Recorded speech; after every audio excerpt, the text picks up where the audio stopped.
Welcome po muli sa atin pong lingguhang pag-aaral ng Salita ng Diyos, ang Pillars of Truth. At sa gabi pong ito ay gagalak muli kami na kayo makasama sa ating pong ginagawang pagsasama-samang pag-aaral ng Salita ng Panginoon. At sa pagkakataon pong ito ay nais kong talakayin po natin na isa napakahalagang paksa na kung saan po ang maraming mga tao ay nagsasabing meron sila nito, dapat kaminsan po ay yung paraan ng kanilang pagkilos at paggawa ay nagpapahayag ng kawalan ng kanilang sinasabi. At yung pong aking binabanggit nito ay walang iba kundi ang pananampalataya.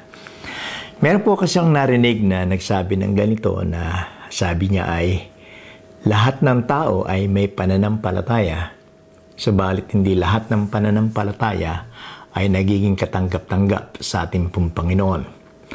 At ito po ay ating makikita at mapag-aaralan mula po sa salita ng Diyos. At nais ko pong sa pagkakataong ito ay kunin po natin ang ilang mga talata mula po sa tinatawag na marami na faith chapter sa banal na kasulatan. At ito po ay 11 kabanata ng aklat po ng Hebreo.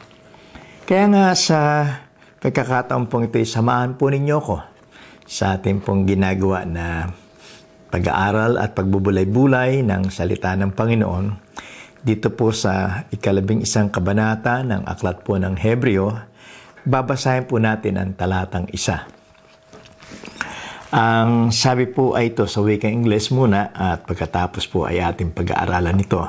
Ang sabi po rito, now faith is the substance of things hoped for, the evidence of things not seen.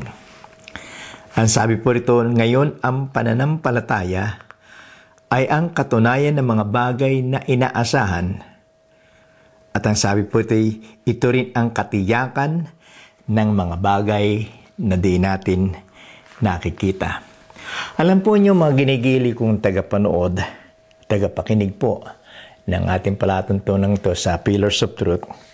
Sinasabi po rito na ang pananampalataya ay siyang pangunahin na dapat na maging tugon ng tao sa biyaya na pinagkakaloob sa kanya ng Panginoon. Alam po natin na tayong lahat ay sa araw-araw po ng ating pamumuhay sa mundong ito ay marami tayong mga biyaya na tinatanggap po mula sa atin pong Panginoon. Hindi lamang po maaaring biyayang material o pisikal, subalit marami pong mga espiritual na mga biyaya tayong tinatanggap sa Kanya. At ano ang nagiging tugon po natin? Kadalasan ay sinasabi na lamang natin salamat po Panginoon sa mga biyaya. Subalit hindi po sapat na tayo basta lamang nagpapasalamat, kundi kinakailangan po ipahayag natin, ipakita po natin ang ating lubos at ganap na pananampalataya sa Kanya. Alam po niyo sa salitang faith o yung pananampalataya, ito po ay merong magkaugnay na dalawang salita. Yung pong tinatawag natin dito na trust and confidence. Pag sinabi po nating salitang pananampalataya, kaagibat po nito ay ang pagtitiwala. Pagtitiwala. At hindi lamang po pagtitiwala, kundi meron tayong katiyakan doon sa ating pong pinagtitiwalaan. Kaya nga, dito po sa ating babasahin pang mga ilang mga talata, ay may mga tao po sa banal na kasulatan na binanggit bilang halimbawa po ng pagpapahayag ng kanilang mga pananampalataya. Kung niyo pong titingnan ay meron pong binanggit po rito yung sinabi ko sa inyo kanina na binanggit ng tao na lahat ng tao ay may pananampalataya pero hindi lahat ng pananampalataya ay nagiging katanggap-tanggap sa Panginoon. At ito po yung makikita natin dito sa 6 na talata ng kabanatang 11 ng aklat po ng Hebreo. Ang sabi po rito, but without faith, it is impossible to please Him. Kung walang pananampalataya, kung walang pananalig, kung walang pagtitiwala sa ating Panginoon, ang sabi po rito, hindi tayo magiging karapat-dapat at katanggap-tanggap sa Kanya. Sapagkat ang pananampalataya po ay siyang saligan ng mga bagay na atin pong inaasahan. Alam po niyo, marami mga tao ngayon ang nagsasabi na lamang na ganito, lalo-lalo na po sa ating kalalagayan, sa ating pamumuhay sa kasalukuyan, ay sinasabi natin, ang inaasahan ko na lamang ay ang aking mga anak. Ang inaasahan ko na lamang ay ang maibibigay sa akin ng aking pinagtatrabahuhan. Kaya nga, mayroong pag-asa. Subalit, pag-asa po na kulang doon sa tinatawag po natin dito na paglalagak ng isang matibay na sandigan na yung ating inaasahan ay talagang darating po sa bawat isa sa atin. Kaya nga, ang sabi po rito, ang pananampalataya ay may pakihulugan po rito ayon sa ating pong pinag-aaralan na ito ay ang matatag, hindi natitinag na pagtitiwala sa Diyos na nakasandig doon sa katiyakan na siya ay tutupad sa kanyang mga pangako.